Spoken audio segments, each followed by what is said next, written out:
I'm going to discuss two problems involving dielectrics which are drawn from Griffiths. The first one is a parallel plate capacitor with two dielectrics. So we're going to have a metal plate at the top of the capacitor with a charge of plus sigma, that's a surface charge density. Then we'll have the material in between the two materials. I'll draw as a single block and then divide them. So then here we're dividing it into two. So at the top we have material 1 with an epsilon r, which is equal to 2.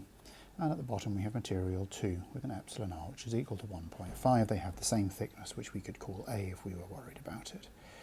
So if we need that, that's what we'll use. And then at the bottom we have another metal plate with a charge density of minus sigma. And in the problem we're asked to solve for D, E and P and the various charges that are going on there. So we'll start with D, because for D we can work simply with these external charges, the plus sigma and the minus sigma. And in the standard way for a sheet of charge, we know that D for a sheet of charge is simply given by sigma over 2 in the normal direction.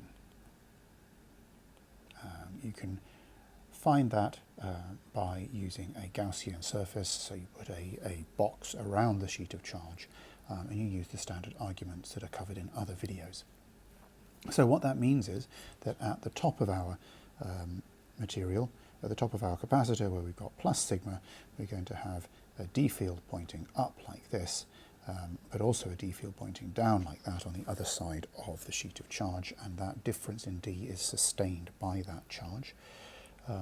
That's the top. At the bottom we're going to have something equivalent, but of course, let me draw it over here so that we can look at them separately. This time just the direction of the field will be the other way around. D, let me just extend that. Excuse me. So when we bring those two sheets together, we will have a situation where we've got a top sheet and a bottom sheet, and we will have a positive D, a D in the positive Z direction from the top sheet, outside on the area above. So we're thinking about this area above the sheets. So we'll have a positive D from the top sheet. We'll have a negative D from the bottom sheet. So those will add up and cancel to give us D is equal to 0 above. For the same argument, D is going to equal 0 below, and in that sense we will get this D field and this D field summing to cancel.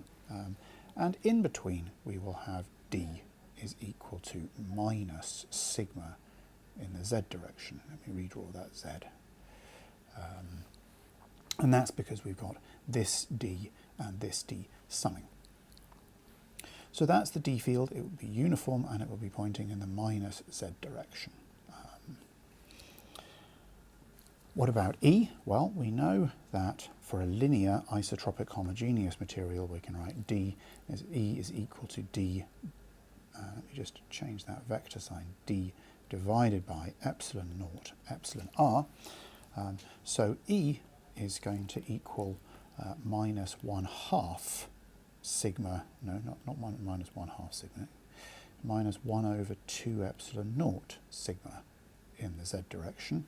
The minus 1 over 2 comes from the epsilon r, and that's in material 1. And E is going to equal minus 2 over 3 epsilon naught sigma in the Z direction in material 2. That's just using the epsilon r. And the polarisation is going to be given by epsilon naught into epsilon r minus 1 times E. Remember that epsilon r minus 1 is the susceptibility chi E. And so we can write that P is equal to minus 1/2 sigma Z hat in material 1. Epsilon r being 2 in material 1, so epsilon r minus 1 is just 1, so there's no change there. And P is equal to minus 1/3 sigma Z in material 2.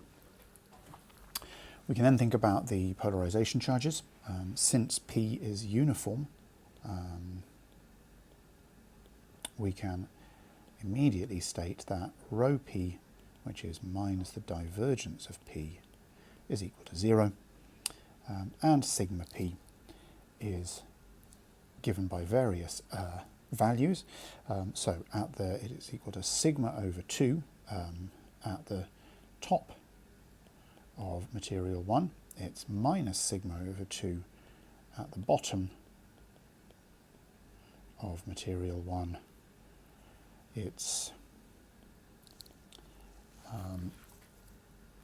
minus sigma over 3 at the top of material 2. No, it's plus material. It's plus there, and let me change that 3 so it looks more like a 3. And it's minus sigma over 3 at the bottom of material 2. And notice that when I'm saying these charges here, so this is sigma p, that's the sigma p due to the polarisation in material 2. So of course, in order to get the total charge at the interface between materials 1 and 2, we would have to sum these two parts. And you could go and you could do a calculation where I'm just thinking actually, maybe I've got those signs the wrong way around. I think I've got the sigma signs the wrong way around. I should have a minus here, and a plus there, and a minus here, and a plus there, because p is in the negative z direction. I'm now happy that I've got those signs right. You could use those charge densities if you wanted to go and calculate the E field without invoking D, and that's a good consistency check. So that's the first problem. The second one is to do with a sphere. So let's have problem 2. So we've got a sphere, which is again of dielectric. Again, it's going to be linear, isotropic, and homogeneous. And it's got with a free charge density, an external charge, with an external charge density embedded in it.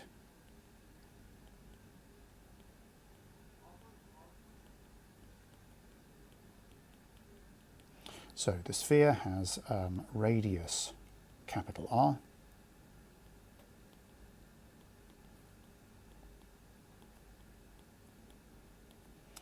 with an external charge density.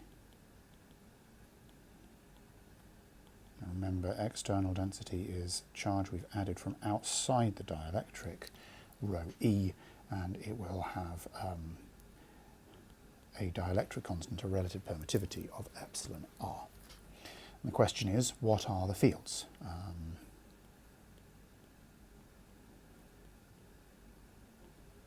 And again, it's going to be what are D and E.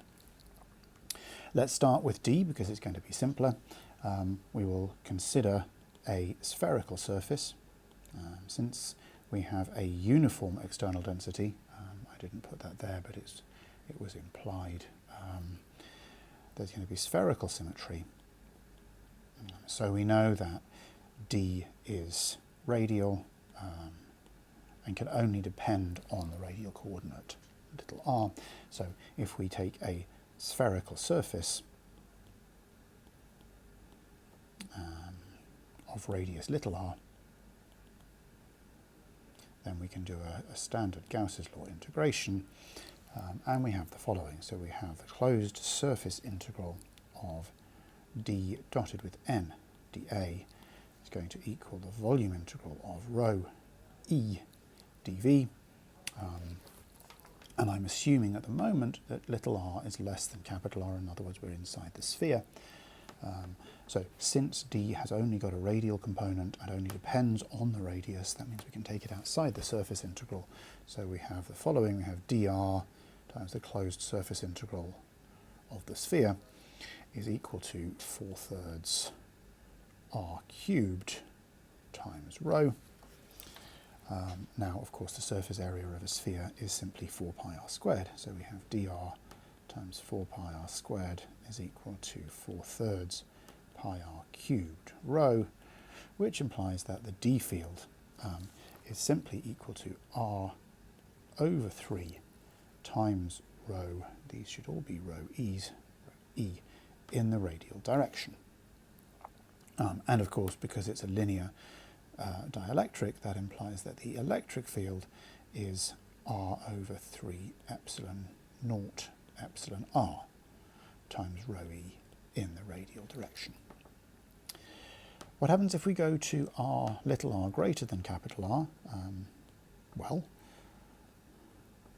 the only thing that changes is the right-hand side, the volume integral.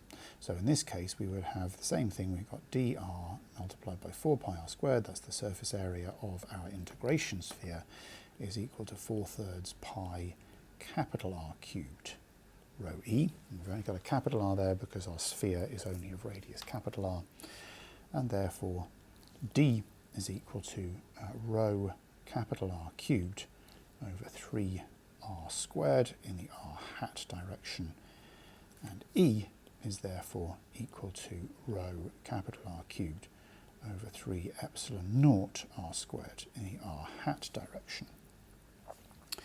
And we could sketch this if we wanted to.